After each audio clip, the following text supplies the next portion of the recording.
The book of Exodus is full of miracles and figures such as Moses, but no less important than him is his mother Jochebed. Here are 7 fascinating facts about the mother of 3A figures, facts that you may not have known. 1. She is Levi's daughter. The story of Moses' life unfolds through the words. Now a man of the tribe of Levi married a Levite woman. Exodus 2 verse 1. Later in the verses, it becomes clear that the man is Miriam, he's the grandson of Levi, and the woman he married, she is Kehath's sister, who is also Levi's daughter. The name of Miriam is introduced for the first time in the Exodus, when it lists the names of the members of Jacob's family who journeyed to Egypt. According to the Bible, Levi, the son of Jacob, had 3 sons, Gershon, Kehath, and Merari. Miriam was the eldest son of Kehath. 2.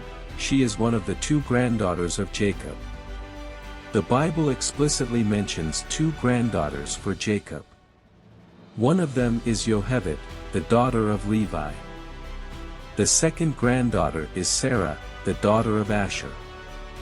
Sarah's character is described as heroic and wise, to the point where even the greatest of her generation seek her advice. Sarah is the herald to Jacob, bringing him the news that Joseph is still alive. One of the most famous stories about Sarah is: after years of believing that his beloved son Joseph had been killed by wild animals, Joseph and his brother were united after Joseph became an advisor to the ruler of Egypt. Joseph asked his brothers to quickly return home and bring their father with them. As a sign of his sincerity, Joseph sent carts with them. The brothers were concerned about the potential harm that sudden news could cause Jacob. They sought a unique approach and ultimately decided to ask his granddaughter, Sarah, to deliver it with wisdom and care. She waited until Jacob started to pray, then she stood before him and asked in rhyme, "Joseph in Egypt?" His heart was filled with emotions when he saw the carts that Joseph had sent. It was at that moment he realized that his son Joseph was indeed alive. 3. She was born at the border, near the entrance to Egypt. Jochebed was Jacob's youngest granddaughter. The Bible highlights the fact that she was the only granddaughter born after Jacob and his family left the land of Canaan and relocated to Egypt. The Bible provides a detailed list of the participants in the journey. This list specifically includes Jacob's sons, daughters, and grandchildren. It does not include the wives of the tribes since they were not Jacob's daughters. However, a simple calculation reveals that there are only 69 people in total on the list, not 70. Just before entering Egypt, Levi had another daughter, Jochebed, thus completing the number to 70 at the last moment. Members of Jacob's family, which went to Egypt, were 70 in all. Genesis 46 verse 27. We encounter this number 2 more times, one of them when Moses, shortly before his death, shares with the people of Israel their rich history. He deems it important to highlight that your ancestors who went down into Egypt were 70 in all, and now the Lord your God has made you as numerous as the stars in the sky. Deuteronomy 10 verse 22. 4. Her name Jochebed means, honor of God. The 2 letters, YNO, at the beginning of her name represent the name of God in Hebrew. Incorporating God's name into people's names is a common practice. The name, Chaved, is derived from the Hebrew word for honor. Therefore, the name Jochebed carries the meaning of, the honored Lord. 5. She is the mother of 3 prophets. Miriam and Jochebed were blessed with 3 children, Miriam, Aaron, and Moses. All 3 of them were great prophets. In addition to that, they are all considered the Francis of the nation. Thanks to their special righteousness, the whole nation was blessed with miracles and wonders that accompanied them throughout the 40 years of wandering in the desert. Moses is known for performing many miracles, one of the miraculous provisions of manna, sent from heaven.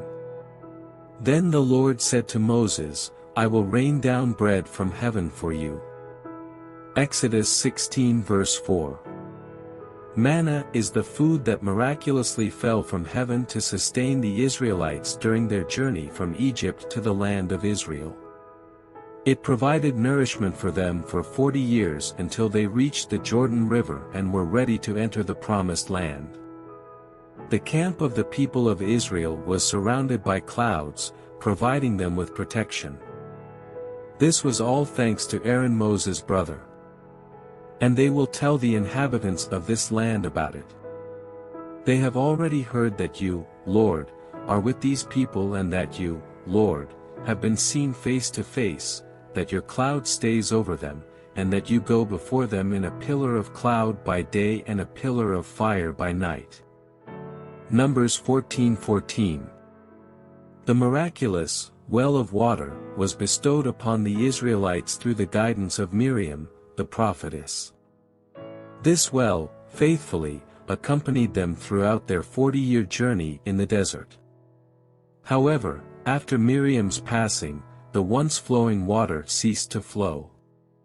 In the book of Numbers 21:17-20, the singing of the well is mentioned as one of the songs in the Bible. Then Israel sang this song, Spring up, O well. Sing about it, about the well that the princes dug, that the nobles of the people sank, the nobles with scepters and staffs. Then they went from the wilderness to Mattanah, from Mattanah to Nahaliel, from Nahaliel to Bamoth. And from Bamoth to the valley in Moab where the top of Pisgah overlooks the wasteland. 6. She is also known to us as Shiphrah, the midwives. The Bible tells about Shiphrah and Puah, the Hebrew midwives, who refused Pharaoh's order to kill the male babies. According to tradition, Shiphrah is none other than Jochebed, and Puah is identified with her daughter Miriam. She got the nickname Shiphrah for a specific reason. According to one interpretation, the name Shiphrah means the improver, in Hebrew, signifying someone who nurtures and enhances the well-being of babies. Another interpretation of the name is derived from the concept of fruitfulness, to improve and multiply Israel in her days. This suggests that her work resulted in the blessing of Israel with a significant population and demographic growth. 7. She divorced and remarried.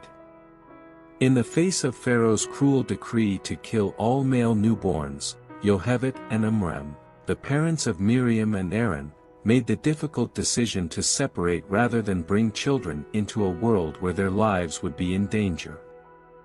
Then Pharaoh gave this order to all his people, every Hebrew boy that is born you must throw into the Nile, but let every girl live. Exodus 1 verse 22. Due to his greatness and importance, all the men of the Israelites also chose to separate from their wives. Miriam, his daughter, demonstrated to him that his decree was even harsher than Pharaoh's. It not only prevented the birth of girls, but also hindered the souls that needed to come into this world for their eternal correction from fulfilling their purpose. And thus, it is derived from the commentary. Father, his daughter said to him, your decree is even more severe than Pharaoh's. Pharaoh only decreed for the males, but you have decreed for both males and females. Pharaoh's decree only applies to this world, but you have influence in this world and in the world to come. The wicked Pharaoh's decree has unquestionably been fulfilled. But because you are righteous, your decree will also be fulfilled. Amram stood up and brought back his wife, and so did all the Israelites stand up and bring back their wives. Miriam, who was a young girl at the time, had a realization that the separation between her parents would set a negative example for others and potentially lead to the cessation of the birth of all Israelites. With her persuasion, she successfully convinced her parents to remarry each other, ultimately leading to the birth of Moses. We hope you learned something new today. If you did, give this video a like and share it with your friends. And don't forget to subscribe to our channel for more informative and entertaining content. See you next time.